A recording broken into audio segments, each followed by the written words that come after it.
I'm gonna teach you how to make the best browse abandon flow in Klaviyo. My name's Gavin, I run an email and SMS marketing agency, and this is literally all I do, email and SMS marketing for e-commerce businesses. So if you need a hand with that, check the description of this video. There is a newsletter link, there are a bunch of other cool videos and ways to get in touch with me. But without wasting any more of your time, let me show you how to make a browse abandon flow in Klaviyo with a Shopify integration. So if you want to create a browse abandon flow that gets results like this, keep in mind these are the industry averages from a benchmarking perspective. Our browse abandon flows from a conversion rate perspective get 1.66 compared to the median of 0.45 and obviously 1% compared to 0.4. So you can see our results are significantly better than the entire industry. And this is how we build those flows from a browse abandon perspective. Now, you actually have access to this board. This is a Miro board that's going to outline exactly what we're going to approach the flows with, but I'm going to show you how to build this in Klaviyo and the reasoning behind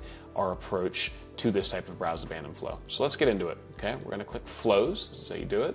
Then you click create flow, and you click build your own, I'm gonna call it IB, browse, create manually, go all triggers, metric, type viewed product, save, confirm and save. So now this flow is gonna be triggered off of somebody viewing a product. Okay, we're gonna add these filters here though, okay? Profile filters, what somebody has or has not done. You're gonna look for the placed order metric. You can type it out if you want, but placed order 0 times since starting this flow, because the moment they place an order, you wanna kick them out of this flow. Now, if you have an abandoned cart and an abandoned checkout flow, and I've got a link to those videos in the description of this, you wanna add those exclusionary conditions to this flow, because the last thing you want is somebody to be in the browse abandoned flow and the abandoned cart flow and the abandoned checkout at the same time. So you need to make sure you add these splits, or rather these filters, to this flow to prevent somebody from being in both of those flows or all 3 of those flows at the same time. Now, if you don't have an abandoned cart and an abandoned checkout, don't do this.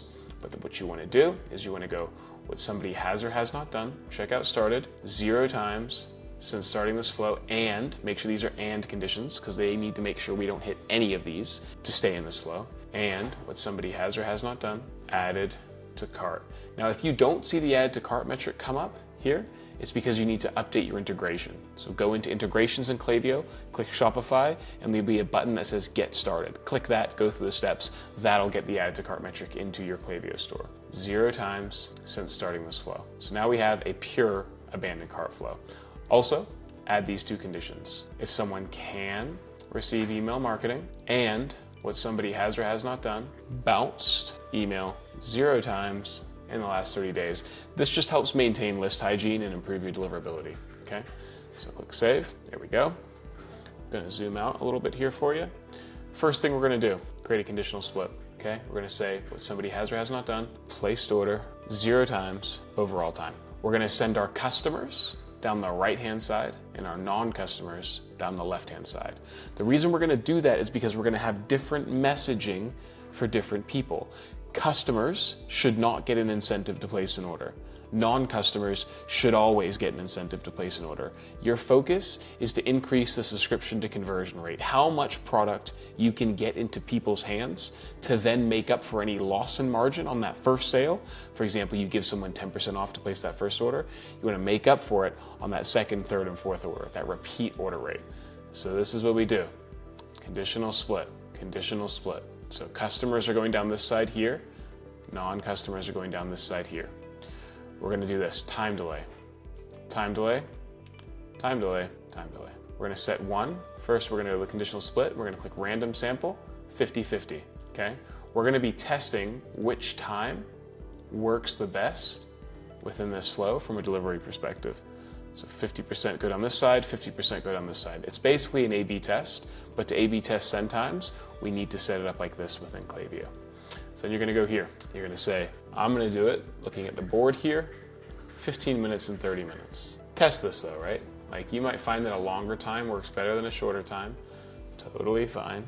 But in this case, we're gonna test which email gets better deliverability. And we'll do that by looking at the results over 30 days, or really however long it takes us to get statistical certainty. 30 minutes. Typically, I find higher priced items need a longer time delay, meaning over $400. Shorter price, lower price items need shorter. The decision-making process is quicker. We're gonna add emails here, okay? Email, email, email. This email here is gonna be a reminder of the item they viewed and a discount code. The discount code is gonna be the same discount code you gave them in the welcome series, because this is the non-customer segment. Anybody who has never placed an order before should be getting the welcome series offer reiterated at every single opportunity. So you're gonna make sure this email reminds them of the item they've viewed, okay, dynamic products obviously, and then ensure that you reiterate the discount code. Other things we wanna do, turn off smart sending and enable UTM tracking. I don't like having smart sending on. Basically, it tries to limit how many emails somebody can get within a specific window of time.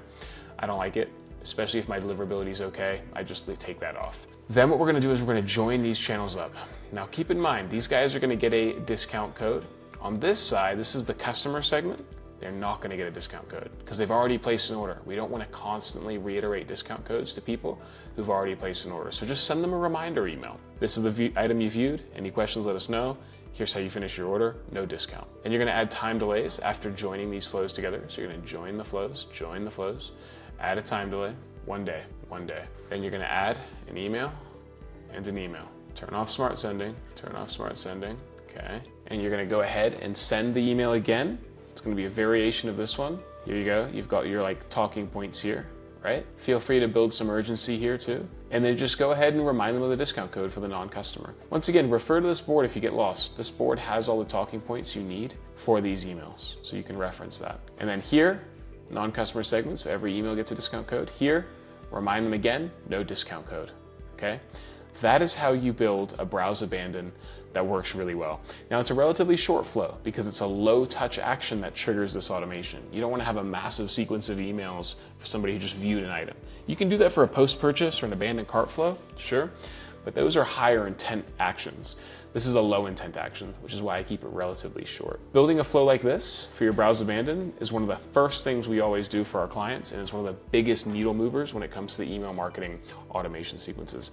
Build that out. Ask me if you have any questions. I'm more than happy to help. And yeah, I release videos like this pretty much every single week. So if you like it, let me know. Questions, also newsletter in the description as well. Check out my other channel, subscribe to the channel, all that good stuff. And let me know if you have any questions. Thanks for watching. Bye.